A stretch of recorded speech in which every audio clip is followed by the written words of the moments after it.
آج ہم نمازی کے لباس کے بارے میں پڑھیں گے۔ قرآن پاک میں ایک آیت آتی ہے سورۃ الاعراف میں کہ خذوا زینتکم عند کل مسجد، ہر مسجد کے نزدیک یا ہر مسجد میں اپنی زینت کا اہتمام کرو، اور زینت سے مراد یہاں لباس ہے۔ گویا نماز کی درستگی کا انحصار جہاں پاکیزگی پر ہے، صفائی پر ہے، وضو پر ہے، وہیں اس کے ساتھ ساتھ درست نماز کے لیے درست لباس کا ہونا بھی بے حد ضروری ہے۔ اگر لباس مناسب نہ ہو، سطر کے تقاضے پورے نہ کرتا ہو تو نماز ضائع ہو جاتی، کوشش رائے گاں جاتی۔ تو اس لیے یہ بھی ایک بہت اہم باب ہے۔ اب یہاں پر چونکہ مرد اور عورت کا فرق بھی ہے، اس لیے کچھ چیزیں اس حوالے سے آپ کے سامنے آئیں گی، اور اسی طرح کچھ احادیث ایسی بھی آپ پڑھیں گے جن میں منیمم لباس کا ذکر ہوگا کہ جس میں ایک شخص کی نماز ہو سکتی ہے۔ پہلی حدیث ہے، رسول اللہ صلی اللہ علیہ وسلم نے فرمایا، لا يصلي احدكم في الثوب الواحد ليس على عاتقيه شيء، کوئی شخص کپڑے میں اس طرح نماز نہ پڑھے کہ اس کے کندھے ننگے ہوں۔ تو اس سے کیا پتہ چلتا ہے کہ مردوں کے لیے بھی نماز میں ڈریس یا لباس ایسا ہونا چاہیے کہ جس سے ان کے کندھے ڈھکے میں ہوں۔ الگ سے کندھے پہ ڈالنا اوڑھنی کی طرح لازم نہیں ہے، اگر کرتا بھی ہے تو اس سے بھی بات بن جائے گی۔ سر کے ڈھکنے کا ذکر نہیں آیا، کندھوں کے ذکر آیا۔ اسی لیے بعض لوگ جب احرام پہنتے ہیں اور ایک کندھا کھلا رکھتے ہیں تو وہ یہ سمجھتے کہ شاید ہر حال میں اسی طرح ہی ہمیں رہنا ہے، اور وہ نماز میں بھی پھر اس کو نہیں ڈھانکتے۔ تو خواہ کوئی احرام پہنے ہوئے ہو یا اس کے بغیر، تو نماز میں دونوں کندھوں کا ڈھکا ہوا ہونا ضروری ہے، کیونکہ یہاں لفظ آ رہا ہے عاتقیہ، دونوں کندھے۔ جہاں تک سر کا تعلق ہے تو سر ڈھانکنا مستحب ہے، پسندیدہ ہے، لیکن اگر کوئی مرد سر نہ ڈھانکے اور نماز پڑھ لے تو ایسا نہیں کہ وہ کوئی غلط کام کر رہا ہے یا اس کی نماز ہوگی نہیں، نماز ہو جاتی۔ سر کا ڈھانکنا شرائط میں سے نہیں ہے۔ حضرت عمر بن ابی سلمہ بیان کرتے ہیں کہ میں نے رسول اللہ صلی اللہ علیہ وسلم کو حضرت ام سلمہ رضی اللہ عنہا کے گھر میں ایک ہی کپڑے میں لپٹے ہوئے نماز پڑھتے دیکھا۔ عمر بن ابی سلمہ کون ہے؟ آپ کے کیا لگتے ہیں؟ ربیب ہیں، حضرت ام سلمہ کے بیٹے ہیں جو پچھلے شوہر یعنی ابو سلمہ سے تھے۔ تو وہ اپنی والدہ کے گھر حضور صلی اللہ علیہ وسلم کو، جو اس وقت آپ کی اہلیہ تھی، نماز پڑھتے ہوئے دیکھتے ہیں کہ ایک ہی کپڑا ہے اوپر سے نیچے تک، کہ آپ نے اس کی دونوں طرفیں اپنے کندھوں پر رکھی ہوئی تھی۔ صحابہ کرام نبی کریم صلی اللہ علیہ وسلم کے ساتھ نماز پڑھتے تھے، اور وہ اپنے تہبندوں کے چھوٹے ہونے کے سبب اپنی گردنوں پر باندھے ہوتے تھے، یعنی تہبند کا ایک حصہ اوپر سے بھی باندھ لیتے تھے۔ اور عورتوں سے کہہ دیا گیا تھا کہ جب تک مرد سیدھے ہو کر بیٹھ نہ جائیں اس وقت تک تم اپنے سر سجدے سے نہ اٹھانا، کیونکہ اس میں اہتمام تھا کہ کہیں جب وہ جھکے تو ان کی کوئی حصہ ایسا جو قابل ستر ہے وہ نظر نہ آئے۔ اب اس سے یہ بھی پتہ چلتا ہے کہ اس دور میں خواتین مسجد میں نماز پڑھتی تھی، اور اس طرح پڑھتی تھی کہ مردوں اور عورتوں کے بیچ میں کوئی دیوار یا کپڑا یا ستر یا چیز نہیں ہوتی تھی، اسی لیے ان کو کہا جا رہا ہے نا کہ وہ بعد میں سر اٹھائیں، تاکہ پہلے مرد اٹھا چکیں۔ حضرت محمد بن المنکدر رحمۃ اللہ علیہ بیان کرتے ہیں کہ میں حضرت جابر بن عبداللہ کے پاس آیا تو وہ ایک کپڑے میں لپٹے ہوئے نماز پڑھ رہے تھے، اور ان کی چادر ایک طرف رکھی ہوئی تھی۔ جب وہ نماز سے فارغ ہوئے تو ہم نے ان سے کہا کہ اے ابو عبداللہ، آپ کی چادر پڑی رہتی ہے اور آپ نماز پڑھ لیتے ہیں؟ تو انہوں نے فرمایا، ہاں، میں نے نبی کریم صلی اللہ علیہ وسلم کو اسی طرح نماز پڑھتے دیکھا ہے، اور میں نے یہ چاہا کہ ایسا ہی کروں تاکہ تمہارے جیسے جاہل مجھے اس طرح نماز پڑھتے ہوئے دیکھ لیں کہ اس طرح نماز ہو جاتی۔ اس بات کو آپ سمجھنے کے لیے کہ کس طرح وہ ایک کپڑے میں پڑھتے تھے، آپ یوں سمجھے جیسے ساڑی ہوتی ہے نا، ایک ہی کپڑا ہوتا ہے نا ساڑی، کچھ حصہ نیچے کو ریپ کر لیتے ہیں اور کچھ پھر اوپر سے لپیٹ لیتے ہیں، تو وہ پہننے کا انداز ایسا ہوتا تھا کہ جس سے نیچے کا سطر بھی اور پھر کندھے بھی ڈھک جاتے تھے۔ اس بات کو اتنا واضح کرنے کی ضرورت کیوں تھی کہ کوئی بھی ایسا شخص جس کے پاس کم سے کم لباس بھی ہو تو وہ یہ نہ کہے کہ میں نماز نہیں پڑھ سکتا چونکہ میرے پاس تو لباس ہی نہیں ہے، اور کم لباس میں نماز ہی نہیں ہوتی۔ نہیں، نماز ہو جاتی ہے اگر آپ سطر کی ان حدود کو پورا کر دیں، ان حصوں کو ڈھانک لیں جن کا ڈھانکنا ضروری ہے، چاہے وہ ایک کپڑا ہو یا دو ہو یا تین ہو۔ رسول اللہ صلی اللہ علیہ وسلم نے نماز میں منہ ڈھانپنے اور صدل کرنے سے منع فرمایا ہے۔ اس کتاب کے اوپر جنہوں نے احادیث کی تخریج کی ہے وہ حاشیے میں لکھتے ہیں، اگر آپ نمبر 2 کو نیچے دیکھیں، اس حدیث کو کہ منہ نہ ڈھانکا جائے اور صدل نہ کیا جائے، اسے امام حاکم اور حافظ ذہبی نے صحیح کہا ہے۔ میرے علم میں اس حدیث کی 2 ہی سندیں ہیں، ایک سند حسن بن ذکوان کی تدلیس کی وجہ سے ضعیف ہے، اور دوسری اصل بن سفیان ضعیف راوی ہیں۔ اس سے پتہ کیا چلتا ہے کہ اگرچہ روایت موجود ہے مگر ضعیف ہے۔ اس حدیث میں منہ ڈھانپنے سے روکا گیا ہے، لیکن بعض جگہیں ایسی ہوتی جہاں پر سخت لو پڑ رہی ہوتی، یا خواتین ہیں جو نقاب اوڑے ہوئے ہیں، یا پھر سخت سردی کا موسم ہے کہ جس میں آپ کو جسم کے ساتھ منہ بھی ڈھانکنا ہے، تو کیا ایسے میں پھر نماز نہیں ہوگی؟ کیا ہوگا؟ تو اس میں یہ ہے کہ یہ روایت ضعیف ہے، نماز ہو جاتی ہے اگر منہ ڈھکا ہوا ہو۔ عام حالات میں، نارمل حالات میں انسان کو اس طرح نہیں کرنا چاہیے، لیکن اگر ضرورت ہو تو ایسا کیا جا سکتا ہے، کیونکہ جن ملکوں میں بہت سخت سردی ہوتی ہے وہاں پر آپ ناک ننگا نہیں رکھ سکتے، ورنہ ناک ٹوٹ کے گر جائے گا، وہ بھی فریز ہو جائے گا۔ تو کہنے کا مطلب یہ ہے کہ دین میں بہت وسعت ہے۔ صدل کیا ہوتا ہے؟ کسی چادر یا کپڑے کو اس طرح اوڑھنا کہ دونوں طرف سے آگے کو لٹکا لیا جائے بغیر اس کے کہ اس کی ایک بل دیا جائے یا اس کو آگے سے باندھا جائے، یعنی کھلا چھوڑ دیا جائے۔ تو ویسے جیسے آپ دوپٹہ اوڑھیں اور اس کے دونوں کنارے اگلی طرف کو کھلے چھوڑ دیں، جیسے اسکارف بھی بالکل ہی کھلا چھوڑ دیں آپ، یعنی اوپر سے نیچے۔ اس سے کیوں روکا گیا ہے؟ کیونکہ اس سے نماز کے خشوع پہ فرق پڑتا ہے۔ جب آپ رکوع کرتے ہیں وہ آگے لٹک جائے گا، پھر جب آپ اٹھیں گے اور سجدے میں جائیں گے اور ہو سکتا ہے آپ کے گھٹنوں کے نیچے وہ آ جائے، جب دوبارہ آپ اٹھیں تو ان کو نکالتے نکالتے آپ کی نماز میں اتنی حرکت ہو جائے کہ آپ کا سارا خشوع ختم ہو کر رہ جائے۔ تو مراد اس سے یہ ہے کہ ایسا لباس نہیں پہننا چاہیے کہ جس کے پہننے سے انسان کی نماز کی ادائیگی میں کسی قسم کا کوئی خلل آئے۔ رسول اللہ صلی اللہ علیہ وسلم کے ساتھ عورتیں نماز فجر ادا کرتی تو وہ اپنی چادروں میں لپٹی ہوئی ہوا کرتی تھی۔ اس سے پتہ چلتا ہے کہ عورت کو چادر میں لپٹ کر نماز پڑھنا چاہیے۔ رسول اللہ صلی اللہ علیہ وسلم نے فرمایا، بالغہ عورت کی نماز اوڑھنے کے بغیر نہیں ہوتی۔ تو اس سے یہ پتہ چلتا ہے کہ عورت کو نیچے والے ڈریس کے علاوہ جیسے لمبا قمیض پہنی ہوئی ہے یا کیپ رکھی ہوئی ہے تو صرف وہ کافی نہیں، عورت کے لیے اوڑھنی ضروری، یعنی دوپٹہ ضروری ہے، اب اس اسکارف کی قسم کا ہو یا پھر سیدھا لمبا دوپٹہ ہو یا چادر ہو، تو یہ لازم ہے۔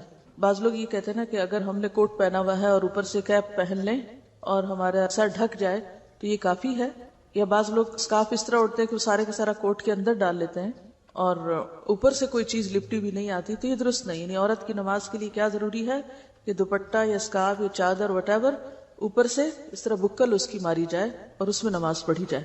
یعنی یہ واضح حدیث ہے کہ عورت کی نماز اوڑھنے کے بغیر نہیں ہوتی، دوپٹے کے بغیر نہیں ہوتی۔ حضرت ام سلمہ رضی اللہ عنہا فرماتی ہیں، عورت اوڑھنی اور ایسے لمبے کرتے میں نماز پڑھے جس میں اس کے قدم بھی چھپ جائیں، یعنی نیچے تک آنا چاہیے، ٹخنے وغیرہ ڈھکے ہوئے ہونے چاہیے۔ اگر آگے کے پنجے تھوڑے بہت کھل بھی جائیں تو کوئی بات نہیں، جس طرح ہاتھ ہے، لیکن پیچھے سے ایڑیوں تک کپڑا ہونا چاہیے۔ بعض خواتین نماز پڑھتی ہیں اور تنگ پائچوں کی شلوار پہن لیتی ہے، جب رکوع میں جاتی ہے تو وہ اتنے اونچے چڑھ جاتے ہیں کہ بعض اوقات پنڈلیاں بھی دکھائی دینے لگتی ہیں، تو اس سے نماز درست نہیں ہوتی۔ یعنی ایسا کپڑا پہننا چاہیے کہ جو پاؤں تک جائے۔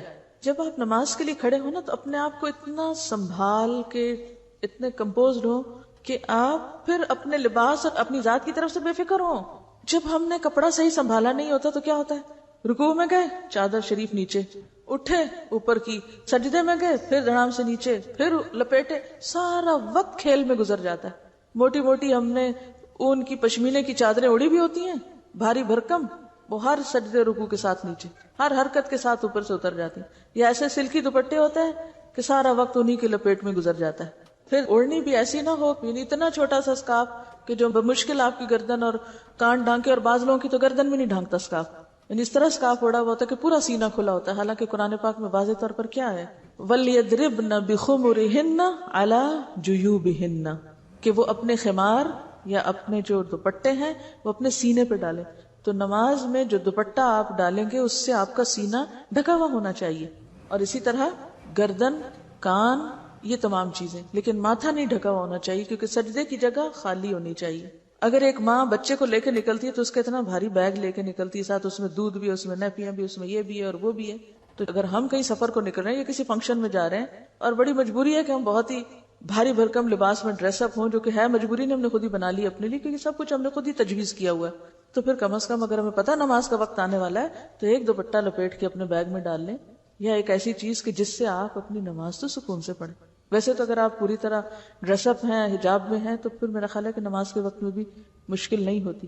تو نماز کے لیے ایسے دوپٹے بنائیں یا ایسا لباس بنائیں کہ جس میں آپ کو لباس کی طرف سے بے فکری ہو جائے، بس ایک دفعہ پہنا، باندھا، خلاص، اب آپ پورے کے پورے نماز کی طرف۔ چاہیے تو یہ تھا کہ میں اس وقت آپ کو صرف ایک فقہی مسئلہ بتا کے نکل جاتی، لیکن اس سب کو میں نے خشوع سے کیوں ریلیٹ کیا ہے؟ کیونکہ بہت سے لوگ جب ان کو نماز میں لباس کی بات بتاتے ہیں تو فوراً اس پہ آ جاتے ہیں اتنی بھی کیا سختی، اتنی بھی کیا پابندی، اتنی بھی کیا مجبوری، یہ عام باتیں ہوتی. نبی صلی اللہ علیہ وسلم نے فرمایا اپنی ران کھولو، نہ کسی زندہ یا مردہ کی ران دیکھو، یعنی نہ تو خود ننگے ہو اور نہ کسی اور ننگے شخص کو دیکھو. یعنی اس میں پہلے نہ نہیں لگا ہوا، لیکن اس طرح کا جملہ جب لکھا جاتا ہے تو وہ بعد کا نہ پہلے پر بھی اثر انداز ہوتا ہے. مراد اس سے کیا ہے؟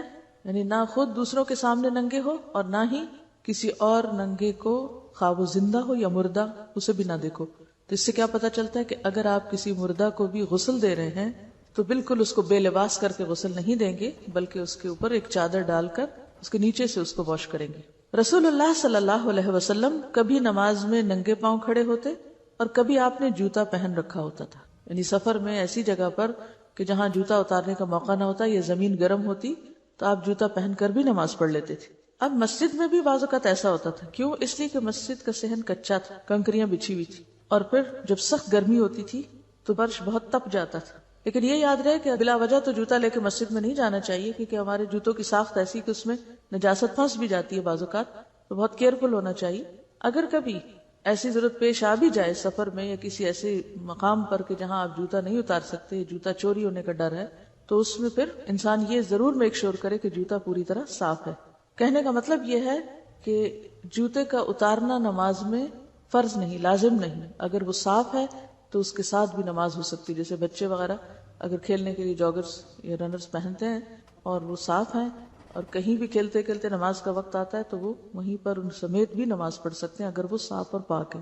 اس سے دین کی سہولت پتہ چلتی ہے. لیکن آج کل مسجدوں میں جیسے قالین بچھے ہوئے ہیں یا صفیں وغیرہ ہوتی ہیں، مصلی وغیرہ بچھا ہوتا ہے، چٹائیاں، تو اس پر اگر آپ باہر سڑک سے گندے جوتے لے کر چلے جائیں تو ساری مسجد گندی کر دیں گے آپ. تو وہاں تو لے جانے کی ضرورت ہی نہیں ہے. اس لیے ہمارے ہاں خاص طور پر اس چیز کو میک شور کرتے ہیں کہ جوتا نہ پہنا ہوا ہو، یا جوتا لے کر کوئی اندر نہ آئے. سڑکیں بازار بھی تو اتنے گندے کر دیے نا ہم نے.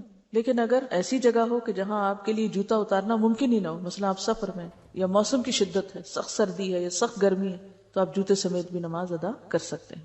نبی صلی اللہ علیہ وسلم نے فرمایا جب تم نماز ادا کرو تو اپنا جوتا پہن لو یا اسے اتار کر اپنے قدموں کے درمیان رکھو. یہ بھی کتنی عمدہ نصیحت ہے. بعض لوگ جوتے اتار کے دوسروں کے منہ کے سامنے رکھ دیتے ہیں. اگر آپ کو کہیں مسجد میں یا حرم میں نماز پڑھنے کا اتفاق ہوا ہو تو بعض اوقات لوگ یا اپنے منہ کے آگے رکھ لیتے ہیں یا پھر اپنے پیچھے رکھ دیتے ہیں جو کسی اور کے منہ کے آگے آ رہا ہوتا ہے، یعنی اس کے سجدے کی جگہ پر. تو جس وقت آپ نماز میں کھڑے ہوں تو پھر کیا کریں؟ جوتے پہ جوتا رکھ کے اس کو لپیٹ کے دو پاؤں کے بیچ میں رکھ لیں. یعنی کتنی اچھی تہذیب ہے جو آپ صلی اللہ علیہ وسلم نے سکھائی کہ اس میں نہ خود کو تکلیف ہوگی اور نہ ہی کسی اور کو. پھر اس کے بعد ایک اور روایت میں ہے آپ نے فرمایا یہودیوں کی مخالفت کرو، وہ جوتے اور موزے پہن کر نماز ادا نہیں کرتے.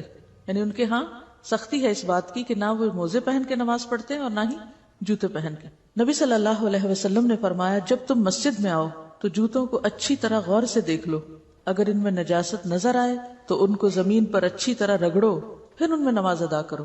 نبی صلی اللہ علیہ وسلم فرماتے ہیں جب تم نماز ادا کرو تو جوتوں کو دائیں یا بائیں نہ رکھو بلکہ قدموں کے درمیان رکھو، کیونکہ تمہارا بایاں دوسرے نمازی کا دایاں ہوگا. ہاں اگر بائیں جانب کوئی نمازی نہ ہو تو بائیں جانب رکھ سکتے ہو. تو اس سے کیا پتا چلتا ہے کہ خاص طور پر اگر صف میں آپ نماز پڑھ رہے ہیں تو اس میں اگر آپ بیچ میں جوتا رکھتے ہیں تو ایک تو صف ٹوٹے گی، گیپس آ جائیں گے. دوسرے یہ ہے کہ جوتے کو اپنے دائیں طرف مت رکھو، بائیں طرف رکھو.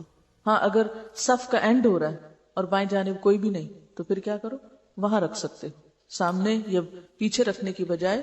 یا پھر اگر بیچ میں نہ رکھنا چاہیں تو بائیں طرف اگر کوئی نہ ہو تو پھر آپ بائیں طرف رکھیں. اس سے آپ دیکھیں کہ آپ صلی اللہ علیہ وسلم نے کتنی باریکی کے ساتھ کتنی تدبیر سکھائی ہے مختلف کاموں کے کرنے کی، کتنے خوبصورت انداز سکھائے. یہ باتیں پتہ تھیں آپ کو پہلے؟ نہیں، عموماً نہ پتہ ہوتی ہیں، نہ ہم عمل کرتے ہیں، نہ ہی سیکھتے ہیں، نہ ہی سکھاتے ہیں. اسی لیے ہماری زندگی بس ایک ہیزرڈ قسم کی بے انتظام زندگی ہے. بس جو کام جیسے آیا، جیسے دل کیا ویسے کر لیا، جو خود کو سہولت ہوئی وہ کر لیا، جو من مانی ہوئی، مرضی ہوئی وہ کر لیا. یہ نہ دیکھا کہ دوسرے کو اس سے یا اوور آل ایک ماحول پر اس سے کیا فرق پڑتا ہے. حضرت عبداللہ بن عباس رضی اللہ عنہ نے عبداللہ بن حارث کو دیکھا کہ وہ پیچھے سے بالوں کا جوڑا باندھ کر نماز پڑھ رہے تھے. آج بھی اور اس زمانے میں بھی لوگ بعض اوقات تھوڑے لمبے بال رکھ لیتے تھے. تو انہوں نے کیا کیا، نماز میں بالوں کو اکٹھا کر کے جیسے پونی ٹیل وغیرہ ہوتی ہے اس طرح، یا ان کو اوپر کر کے باندھ دیا. عبداللہ بن عباس اٹھے اور ان کے جوڑے کو کھول دیا. جب ابن حارث نماز سے فارغ ہوئے، ابن عباس کی طرف متوجہ ہوئے اور کہنے لگے میرے سر سے تمہیں کیا سروکار تھا، تم نے مجھے کیوں ڈسٹرب کیا؟ ابن عباس نے کہا میں نے رسول اللہ صلی اللہ علیہ وسلم کو یہ فرماتے ہوئے سنا ہے بے شک اس طرح کے آدمی کی مثال اس شخص کی سی ہے جو مشقیں بندھی ہوئی حالت میں نماز ادا کرے، یعنی اس کو بیڑیوں میں جکڑا ہوا۔ جوڑا ایسا ہے کہ ایک ہے بال کھلے جس میں آپ ریلیکس ہیں، اور جو ہی آپ نے بال اس طرح باندھے کہ وہ ٹائٹ ہو گئے کہ جس سے آپ کی توجہ جو ہے وہ اس طرف جا رہی ہے، یا پھر یہ کہ وہ اونچے ہو گئے کہ جس سے آپ کا جو پیچھے سے بال ابھر کے دوسرا سر نظر آ رہا ہے، تو اس سے منع کیا گیا ہے۔ تو اس سے یہ پتہ چلتا ہے کہ نماز میں انسان بالکل ریلیکس رہے، بالکل یکسو رہے، کیونکہ اگر انسان اس وقت کسی بھی چیز میں بندھا ہوا اپنے آپ کو فیل کرتا ہے، اور اس سے صرف جڑا ہی نہیں بلکہ ٹائٹ لباس یا اس طرح کا لباس کہ جس میں انسان خود کو قید محسوس کرے اور پورا خشوع نہ آ سکے، تو وہ نماز کی خشوع میں رکاوٹ بنتا ہے، اور اگر خشوع نہیں تو نماز ہی کیا۔ حضرت عائشہ رضی اللہ عنہا سے روایت ہے کہ رسول اللہ صلی اللہ علیہ وسلم نے ایک دھاری دار چادر میں نماز پڑھی، پھر فرمایا میری اس چادر کو ابو جہیم کے پاس لے جاؤ اور اس کی چادر میرے پاس لے آؤ، کیوں؟ اس لیے کہ اس چادر کی دھاریوں نے مجھے نماز میں خشوع سے غافل کر دیا ہے۔ اب آپ دیکھیں کہ ہماری نمازوں میں کیسے کیسے پھول بوٹے حائل ہوتے ہیں، لیکن ہم نے کبھی فکر نہیں کی۔ تو اس سے کیا پتہ چلتا ہے کہ دیوار پہ کوئی ایسی چیزیں لگی ہوئی ہیں، یا پھر جائے نماز پر بہت سی دھاریاں اور رنگ برنگ کے ڈیزائن بنے ہوئے ہیں جو مختلف شکلوں میں نظر آتے رہتے ہیں نماز میں کھڑے ہو کے، کبھی وہ کسی کی شکل بن جاتی ہے، کبھی کوئی ڈیزائن بن جاتا ہے۔ تو ایسی چیزوں پر نماز پڑھنے سے اجتناب کرنا چاہیے۔ اب ہم یہ تو نہیں کہہ سکتے کہ اس کی نماز ہی نہیں ہوئی، لیکن یقینی طور پر اس کو خشوع کا درجہ حاصل نہیں ہوا۔ اسی طرح صحابہ کرام رسول اللہ صلی اللہ علیہ وسلم کے پیچھے نماز پڑھتے ہوئے گرمی کی شدت سے سجدے کی جگہ کپڑے کا کنارہ بچھا لیتے تھے، یعنی زمین پر کچھ بھی نہیں ہوتا تھا، وہ جب نیچے آتے سجدہ کرتے تو اپنے ہی لباس کا ایک حصہ سجدے کی جگہ پر رکھ لیتے تھے اور اس پہ سجدہ کر لیتے۔ یہ ایسے ہی ہے جیسے مثلا آپ کسی ایسے کارپٹ پہ نماز پڑھیں جو انتہائی گندا ہے۔ کئی دفعہ ایسا اتفاق ہو جاتا ہے نا، آپ کسی شادی میں جاتے ہیں تو شادی کے موقع پر تو لوگ کھانا خود بھی کھاتے ہیں، پلیٹوں میں بھی چھوڑتے ہیں، کارپٹ کو بھی کھلاتے ہیں، پھر بہرحال باقی لوگ اس کو صاف تو کر دیتے ہیں، لیکن اگر کبھی کسی ایسے موقع پر آپ کو نماز پڑھنی پڑے تو سجدے میں خشوع نہیں آتا، کیونکہ اندر سے ایسی اسمیل اور ایسا گھٹن محسوس ہوتی ہے کہ انسان ٹکا نہیں سکتا سر۔ ایسے میں کوئی جائے نماز نہیں، تو کیا کریں آپ؟ مثلا اگر آپ اسکارف اوڑے ہوئے ہیں یا آپ دوپٹہ اوڑے ہوئے ہیں تو نیچے جا کر اپنے ہی دوپٹے کو کارپٹ پہ بچھا کے اسی کے اوپر سجدہ کر لیں، تو اس سے آپ کی نماز بہتر ہوگی، اس میں خشوع آئے گا۔ جہاں تک ان سارے احکام کا تعلق ہے، اس میں دو بڑی باتیں سمجھ آتی ہیں، یعنی لباس کے سارے چیپٹر کو پڑھنے کے بعد دو چیزیں سمجھ میں آتی ہیں۔ ایک تو یہ کہ انسان جب اللہ کے حضور حاضر ہوتا ہے یا نماز پڑھتا ہے تو وہ ایسے ہی ہے جیسے کسی بادشاہ کے دربار میں جاتا ہے۔ جب آپ کسی بڑے سے ملنے کے لیے جاتے ہیں، اس کی ملاقات کے لیے، تو آپ کیا کرتے ہیں؟ صاف ستھرے ہو کر جاتے ہیں، سج بن کے جاتے ہیں، کپڑے پہن کے جاتے ہیں، فارمل ڈریس میں جاتے ہیں۔ آپ نے دیکھا ہوگا کہ بعض گیدرنگز ایسی ہوتی ہیں کہ جن میں انویٹیشن کے پیچھے ڈریس کوڈ لکھا ہوتا ہے، حالانکہ وہ انسانوں کی قائم کردہ مجلس ہے۔ تو اگر ان میں ڈریس کوڈ کا اہتمام ضروری ہے تو خالق کائنات اور بادشاہ کائنات کی مجلس میں ڈریس کوڈ کا اہتمام کیوں ضروری نہ ہو؟ اسی لیے جو پہلی آیت میں نے آپ کو سنائی تھی اس میں کیا تھا؟ خذوا زینتکم عند کل مسجد، کہ نماز میں زینت کا اہتمام کرو، اور زینت سے مراد یہاں صاف ستھرا لباس ہے، ستر والا لباس ہے، کیونکہ لباس بہرحال انسان کی شخصیت پر اثر انداز ہوتا ہے، اس کے صرف ظاہر پر نہیں، اس کے باطن پر بھی اثر انداز ہوتا ہے۔ آپ جس طرح کا لباس پہنتے ہیں آپ کے دل کی کیفیت ویسی ہی ہو جاتی۔ کبھی محسوس کیا آپ؟ اگر آپ ہاف سلیوز پہنے ہوئے ہو تو آپ کی فیلنگ اور ہوگی، آپ ٹرائٹ ڈریس پہنے ہوئے ہو تو آپ اور طرح چلیں گے، اور طرح سوچیں گے، اور اگر آپ ڈھیلا ڈھالا کیجول لباس پہنے ہوئے تو اور طرح۔ رات کو اگر آپ سونے کا لباس پہنے ہوئے تو آپ کی سوچ اور آپ کی کیفیت اور ہوگی، اور اگر آپ کہیں گھر سے باہر ہیں اور باحجاب ڈریس میں ہیں تو آپ کی فیلنگ ہی اور ہو جائے گی۔ تو یہ ایک مانی ہوئی بات ہے کہ انسان کے جسم کے اوپر جو کچھ ہے وہ صرف اوپر نہیں رہتا بلکہ اس کے اندر تک اثر انداز ہوتا ہے۔ تو نماز میں چونکہ خشوع شرط ہے، قد افلح المؤمنون الذین هم فی صلاتهم خاشعون، لہذا ہر وہ کام ہمیں کرنے کی ضرورت ہے جس سے نماز میں خشوع آئے، جس کے لیے نمبر 1 طہارت کی ضرورت ہوتی ہے، نجاست سے پاک ہونا ضروری ہوتا ہے، نمبر 2 باوضو ہونا ضروری ہوتا ہے، نمبر 3 پھر صحیح لباس میں ہونا ضروری۔ تو لباس کا ایک مقصد جہاں خالق کائنات کے سامنے زیب و زینت میں جانا ہے، اللہ کی ملاقات کے وقت ایک اچھی حالت میں ہونا ہے، اور ایک فارمل ڈریس کوڈ کے ساتھ ہونا ہے. وہاں دوسری طرف نماز کی خشوع و خضوع کا اہتمام بھی ضروری ہے، اور اس لباس کا مقصود یہ بھی ہے کہ نماز میں خشوع آئے اور دھیان اللہ ہی کی طرف رہے. اس لیے لباس میں بھی ہر وہ چیز منع کر دی گئی جو کسی بھی طرح خشوع پر اثر انداز ہو. آپ دیکھیے کہ نماز میں جو التفات قلبی ہے اس سے منع کیا گیا ہے. التفات کا کیا معنی ہوتا ہے؟ ملتفت ہونا. اس نے میری طرف کوئی التفات نہ کیا. التفات کیا ہے؟ توجہ کرنا، مائل ہونا. تو نماز میں اللہ کے علاوہ کسی دوسری چیز کی طرف مائل ہونا یا توجہ کرنا درست نہیں. دائیں یا بائیں جھانکنے سے منع کیا گیا ہے. یہ دو طرح کا ہوتا ہے التفات. نمبر 1 التفات قلب اور نمبر 2 التفات بصر. التفات قلب کا کیا مطلب ہوتا ہے؟ اللہ کی طرف سے دل ہٹا کر غیر اللہ کی طرف لگانا. اور التفات بصر کیا ہے؟ اللہ کی طرف سے نظر ہٹا کر غیر اللہ کی طرف لگانا. یہ دونوں چیزیں منع. جب تک انسان نماز کی طرف متوجہ رہتا ہے اللہ تعالیٰ اس کی طرف متوجہ رہتے ہیں، اور جب دل یا آنکھ کی توجہ غیر اللہ کی طرف ہو جاتی ہے تو اللہ تعالیٰ بھی اس سے اعراض کر لیتے ہیں، منہ موڑ لیتے ہیں. نقصان کیا ہے التفات قلبی یا التفات بصر کا؟ کہ جب تک آپ کا دھیان اللہ کی طرف ہے، آپ کے دل میں اللہ کی یاد ہے، آپ کی نگاہ ایک خاص مقام پہ ٹکی ہوئی ہے اور ادھر ادھر نہیں دیکھ رہے، تو آپ پر اللہ کی رحمت ہے. اور اگر آپ نے منہ موڑ لیا تو اللہ تعالیٰ بھی منہ موڑ لے گا. رسول اللہ صلی اللہ علیہ وسلم نے فرمایا، مسند احمد، ابو داؤد اور نسائی کی روایت ہے، نمازی جب تک نماز میں ادھر ادھر نہ جھانکے تو اللہ تعالیٰ اس کی طرف متوجہ رہتے ہیں، مگر جب اللہ تعالیٰ سے دھیان ہٹا لیتا ہے تو اللہ تعالیٰ بھی توجہ پھیر لیتے ہیں. کبھی محسوس کیا آپ نے یہ بات؟ جانتے نہیں، محسوس کہاں سے کریں گے کہ ہمارے ادھر ادھر دھیان کرنے سے ہم پہ کیا نقصان ہے. بعض لوگ ہیں بیچ گھر کے کھڑے ہو جاتے ہیں، جو آتا جاتا ہے گزرتا ہے، جو کوئی کام ہوتا ہے ادھر ادھر بھی دیکھتے جاتے ہیں، نماز بھی پڑھتے جاتے ہیں، پورا دھیان رکھتے ہیں ہر چیز کی طرف. کس کی آواز آ رہی ہے، کون آیا، کون گیا، بیل تو نہیں بجی، دروازہ تو نہیں کھٹکا. یہ التفات قلبی ہے، اور بعضوں کا ساتھ التفات بصر بھی انتہائی ناپسندیدہ. آپ رکھیے اپنے آپ کو، اگر آپ سے کوئی بات کر رہا ہو، آپ سے کوئی ملاقات کرنے آئے، بعضوں کا تو ہوتا ہے نا کوئی آپ سے ملنے آیا، ہم اللہ کی ملاقات کو جاتے ہیں نماز میں، آپ سے کوئی ملنے آیا ہے، آپ اس سے بات کر رہے ہیں، آپ اس کی طرف متوجہ، آپ سارے کام کاج چھوڑ کے اس کے پاس بیٹھے ہیں، اور وہ کبھی دیکھنے لگتا ہے کہ آپ نے گھر میں کیسے پردے لگا رکھے ہیں، آپ نے کپڑے کیسے پہنے ہوئے ہیں، ادھر سے ادھر، نیچے سے اوپر، دائیں سے بائیں. کیسا لگے گا آپ کو؟ دل چاہے گا اٹھ کے چلے جائیں، یہ مجھ سے ملنے آئے یا میرے گھر سے ملنے آیا. لیکن یہ کہ آج کل لوگوں کو یہ برا نہیں لگتا، اس لیے کہ لوگ اپنے گھر آنے پہ اتنا اصرار کرتے ہیں. میرے ساتھ اکثر ایسا، تو لوگ کہتے ہیں ہمارے گھر ہے، میں کہتی بھی آپ سے ملنا تھا، آپ سے مل لیا. گھر کس لیے آؤں؟ اس لیے کہ ہم نے اتنے اچھے ڈرائنگ روم سجائے ہوئے ہوتے ہیں. یعنی میں کسی کی نیت پہ شک نہیں کرتی، کوئی اور نیت بھی ہوگی، لیکن بعض اوقات یہ ہوتا ہے کہ اتنا کچھ ہم نے سجا رکھا ہوتا ہے کہ ہم اپریسیشن چاہتے ہیں، کوئی آئے اور وہ نمائش دیکھے. اچھا پھر اس کے لیے کیا کرتے ہیں؟ لا کے بٹھا کے چھوڑ کے چلے جاتے ہیں. آپ نظارہ کرو، اور کچھ نہیں تو یہ البم رکھے ہوئے، ان کو کھول کے دیکھو، ہمارے زیور دیکھو، جیولری دیکھو، کپڑے دیکھو.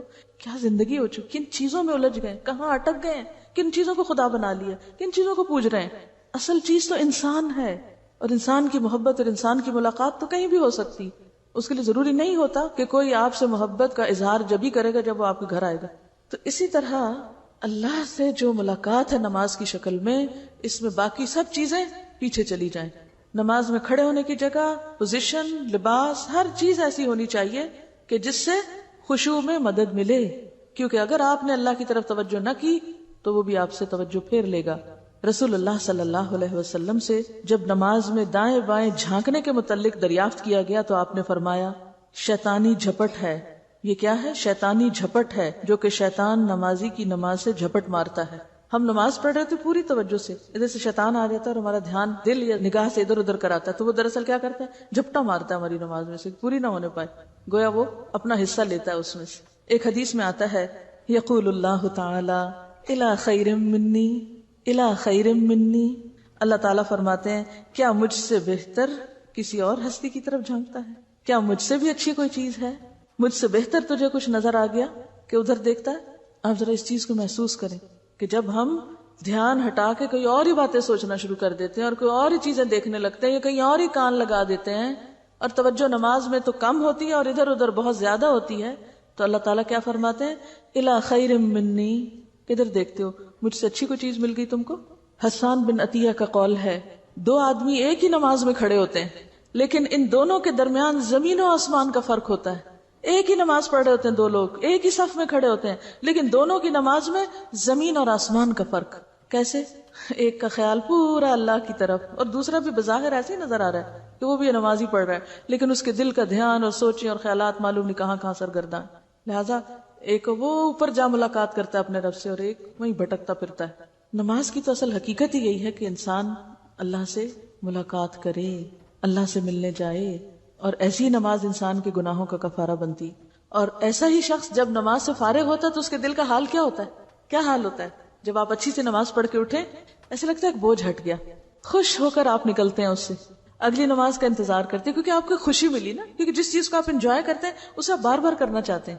لیکن چونکہ ایک نماز ہی ٹھیک نہیں پڑھتے، لہٰذا اس میں مزہ نہیں آتا، تو اگلی کہاں سے پڑھنے کو دل چاہے گا؟ تو وہ کیسی نماز ہوتی ہے جسے آنکھوں کی ٹھنڈک کہا جاتا ہے، جسے دل کا سکون کہا جاتا ہے، جو روح کی تسکین کا سبب بنتی، جو دنیا میں ہی اس کو ایک جنت کا مزہ چکھا دیتی، جیسے وہ جنت سے ہو کے آ رہا ہے. ایسی خوشی اس کے دل کو دیتی، اور جسم بھی اور دل اور روح ہلکا پھلکا ہو جاتا ہے. جیسے کہ آپ صلی اللہ علیہ وسلم فرماتے ہیں کہ نصلی فنستریح بصلاتنا، ہم نماز پڑھیں کہ ہم نماز سے راحت پائیں، آرام پائیں.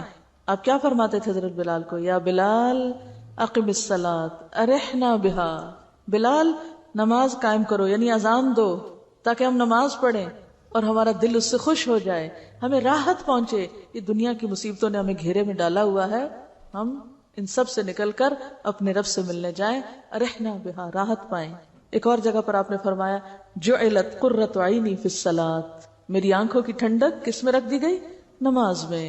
اور جو شخص اچھی نماز پڑھتا ہے تو اس شخص کو ایک راحت اور سکون اور خوشی خود کو ملتی تو ہے، اس کے ساتھ نماز بھی اس کے لیے دعا کرتی. اور جو شخص نماز کو بگاڑتا ہے، نماز اس کے لیے بد دعا کرتی ہے. کہتے ہیں نا نماز نور ہے یا برہان ہے.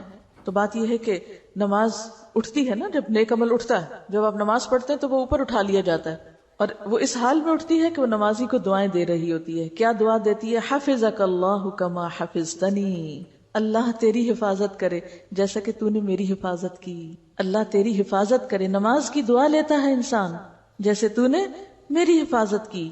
لیکن جو شخص نماز میں خشوع و خضوع نہیں کرتا تو وہ اس کو ضائع کر دیتا ہے. اور حدیث میں آتا ہے کہ وہ پرانے کپڑے کی طرح لپیٹ کر نمازی کے منہ پہ ماری جاتی. وہ کہتی ہے ضیعک اللہ کما ضیعتنی، اللہ تجھے ضائع کرے، اللہ تجھے برباد کرے جیسے تو نے مجھے برباد کیا. رسول اللہ صلی اللہ علیہ وسلم نے فرمایا کوئی مومن پوری طرح وضو کر کے نماز کے لیے وقت پر اٹھ کر اسے ادا کرے، اسے بے وقت نہ کرے، نہ اس کے رکوع اور سجود اور باقی ارکان میں کسی قسم کا نقص آنے دے، تو وہ سفید اور نور سے چمکتی ہوئی اللہ عز و جل کی طرف اٹھائی جاتی ہے، جس کی روشنی سے مشرق و مغرب چمک اٹھتے ہیں، حتیٰ کہ چڑھتے چڑھتے اللہ تعالیٰ کے پاس پہنچ جاتی ہے. لیکن جو نماز کے لیے اٹھے، نہ پورا وضو کرے، نہ وقت پہ ادا کرے، چوروں کی طرح اس کے رکوع، سجدے اور دیگر ارکان کی چوری کرے، یعنی جلدی جلدی بس ٹوکرے مارے، تو سیاہ و کالی ہو جاتی ہے اور اس کے سر سے بھی اوپر نہیں جاتی. اسے بد دعا دیتی ہے کہ خدا تجھے اسی طرح ضائع اور برباد کرے جس طرح تو نے مجھے ضائع اور برباد کیا. اس لیے کس قدر ضروری ہے کہ ہم سارے کاموں میں سے سب سے پہلے اپنی نمازوں کی طرف توجہ فرمائیں، ان کی حفاظت کریں. اور یہ جتنے مسئلے مسائل بتائے جا رہے ہیں، یہ اس لیے نہیں کہ یہ کہا جائے کہ اتنی بھی کیا ریجیڈیٹی کہ اگر دوپٹہ آگے پیچھے ہو گیا، اگر کپڑا باریک ہو گیا تو کیا فرق پڑتا ہے. نہیں، یہ سب کچھ نماز کی حفاظت کے لیے ہے، نماز کو صحیح معنوں میں ادا کرنے کے لیے ہے. وآخر دعوانا ان الحمد للہ رب العالمین.